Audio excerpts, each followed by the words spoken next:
હું એનસી સાદરાણી, નશાબંધીને આબકારી અધિક્ષક, ભાવનગર. તાજેતરમાં એક ખરકડી ગામનો વિષય સામે આવ્યો છે, તેમાં નશો કર્યા બાદ મૃત્યુ થયું હોય તે પ્રકારની ઘટના છે. આપના દ્વારા શું ઇન્વેસ્ટિગેશન થયું છે? ઇન્વેસ્ટિગેશન અમારા ખાતાએ કરવાનું હોતું નથી.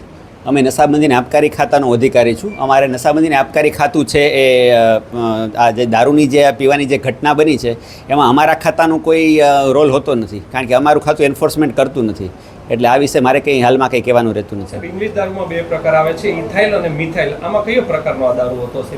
મિથાઇલ છે એ ઇંગ્લિશ દારૂમાં આવતો જ નથી. ઇંગ્લિશ દારૂમાં ઇથાઇલ આલ્કોહોલ જ હોય છે. મિથાઇલ આલ્કોહોલ દારૂ તરીકે પીવાતો જ નથી હોતો. સાહેબ, થોડા સમય પહેલા અમુક જે બ્રાન્ડ છે તેની ઉપર બેન મૂકવામાં આવ્યો છે, તો આપણે ભાવનગરમાં આવી કઈ કઈ કંપની જે ઇંગ્લિશ દારૂની છે તેની ઉપર પણ બેન છે? આવો બેન મૂકવામાં આવેલો છે. જે વસ્તુ ઇલીગલ હોય એના ઉપર જ બેન હોય, અને ગુજરાત સરકારની જે માન્ય જે દારૂની દુકાનો હોય એમાં દારૂ વેચાતો હોય, એમાં ઇલીગલ દારૂ વેચાવાનો કોઈ પ્રશ્ન જ ઉપસ્થિત થતો નથી. વચ્ચે વાત આવી હતી સાહેબ, જે ડુપ્લિકેટ દારૂ તેમાં પણ વેચાઈ રહ્યો છે. ડુપ્લિકેટ દારૂ અમારા કાર્યક્ષેત્રમાં આવતો નથી. સાહેબ, હવે આપની શું ફરજ છે? આપ શું તપાસ કરશો? આપ આજે આવ્યા છો સવર્ટી હોસ્પિટલ. મારે જસ્ટ એચઓમાં રિપોર્ટિંગ કરવાનું છે. હું મારી રીતે માહિતી મેળવી અને રિપોર્ટિંગ કરીશ. સાહેબ, શું વિગત આપની પાસે રાજ્ય સરકારે માંગી છે?